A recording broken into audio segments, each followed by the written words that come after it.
Helen Mogler, illustrated by Nicholas Jackson. Focus question: was Mark's child successful? Why or why not? Mark McCarthy was a curious guy, so curious that he wanted to buy his friend Derek's super spy kit in order to find out people's secrets. To buy the kit though, Mark needed $25 that he didn't have. I get $8 a week allowance, Derek said. At this rate, you just need me free allowance, more or less, to pay me. $8, Mark repeated.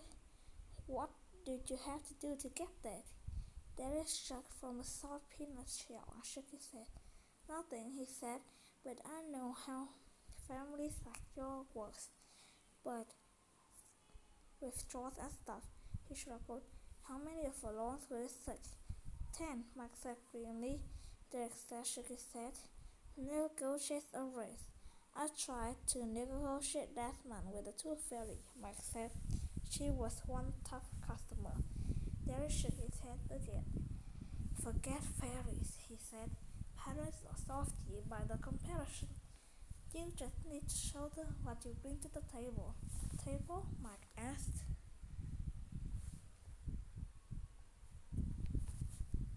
The backing table, Derek explained, set up for a potluck. Then think what would happen if nobody brought food. Everyone could go hungry, Mark said. Sure, Derek said, but whoever hosted the next party would be a caterer instead, so nobody would have to cook. Just what was Derek driving at? Mark had no idea. Is the food good? Mark asked. Cottage food is always better than homemade, Derek said, but that's beside the point. Mark wondered if that could be true. His mom was a pretty good cook, and his dad's French toast was a slice of heaven. Look, Derek continued, the potluck, the caterer, the food, that all just a metaphor. The point is that when you come to the bargaining table, you need to bring something to bargain with. I got nothing, Mark said. Well, hold on. I make good lemonade. Derek groaned in frustration. Forget the two things. Do you have any chores? He asked. Mark nodded. Derek was the only third grader in their class with his own smartphone. He grabbed it. Talk to me, he said. We'll make a list. The chores you do, what you leverage, what you use to bargain. Okay, Mark said. I take out recycling, I make bread, I clear the dinner table. Derek tapped away from the phone. Without looking up, he inquired, anything in the chores? Yeah, Mark said. I read the leaves and shoveled so. Mow the lawn, Derek asked. Not yet, Mark said, but I weed the vegetable garden. Pet care, Derek asked. I feed pickles sometimes, Mark said, if your mom tells me to. Derek tapped it some more, then looked up. Excellent, he pronounced. So this is what you bring to the table? See, if your parents had to pay somebody else to do all this, it cost them more than what they paid you. This is why the base child labor laws to protect kids like you from being exploited. I didn't know that, Mark murmured. Sure, Derek said. Your parents are taking advantage of you big time. Oh, Mark said. He found himself getting desperate.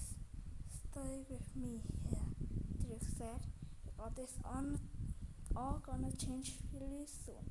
You got a list of things you do for them, and now you're gonna take it to them. You're gonna make the demand very clear. And if your parents refuse to meet the demands, you're gonna go on a strike.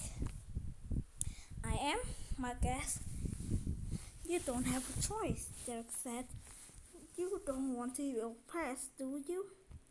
I don't know, Mark asked.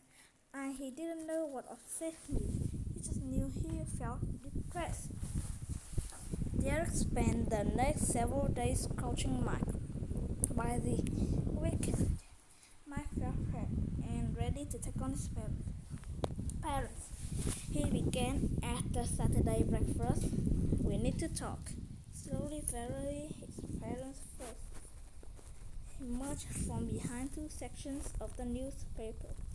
We're listening, said Miss McCarthy. I bring a lot of value to this family, Mark said. You agreed, his dad said. Wait, Mark said. Do you want to hear what my value is? We know your value, Miss McCarthy said. We love you, honey. Mark thrust his warm feeling aside. The point is, he persisted, you should raise my allowance. He pushed a list of his chores across the table to them. Let's negotiate, he said. I lied. No, I demand $8 a week. Stop right there, Buster, said his mom. Nobody in this family demands. If they do, they're oppressed, Mike sighed. Miss McCarthy nodded. Mr. McCarthy raised a hand and called inside. If my demands are not met, Mike said, I'll go on a strike. You can do that, his dad said, but you realize that when you go on strike, you won't get paid. My swallow, let's go, he said as we went. For the next 2 weeks, Mike did no chores at all. When it was time to clear the dishes off the table, he cleared out the room. When it was time to take out the recycling, he took a hike. At first he was amazed to get away with it. By the third week, though, Mike thought today and noticed something disturbing. He was spending less time with family and consequently missing out on stuff. He heard the clink of a silverware when his little sister Esther helped his mom load up the dishwasher. He wasn't laughing. What was so funny? If he had spiked it, he would know. Then again, if he were helping with chores, he would know. He wouldn't have to spy. Mark said during the fourth week, I'm ready to start my chores again if you're ready to raise my allowance. His parents looked at each other. No, his dad said. We're good. The following Saturday, Mike woke up to a special muffled hush. The singular silence of snow. The world outside his window was transformed into a sparkling wonderland. The driveway and the walks were buried, but in front his desk was already outside, clearing the front porch to locate on the newspaper. Normally, Mike would raise now and pull on his boots to help. Instead, he watched his mom and Esther emerge in hats and mittens. Esther was whirling. Mike shuffled. All of them were working and they're laughing together. Laughing again. Why are they laughing this time? They started throwing snowballs. Mike watched, his head on his hands, and realized he was lonely. At that moment, he wanted nothing more but to feel part of his family again. But then he realized something else. Sometimes to feel like part of something, you have to do your part. Mike walked downstairs, put on boots and scarf, his hands and coat. Explored. He walked outside gently on the shovel from his sister. He walked on the sidewalk for a solid 20 minutes before anybody said a word to him. Returning to health, though, his dad patted his shoulder. Welcome back, buddy, he said. Mike didn't get a raise, particularly Saturday. He did, however, get a heavenly French toast breakfast and all the left that no allowance could buy. Good job.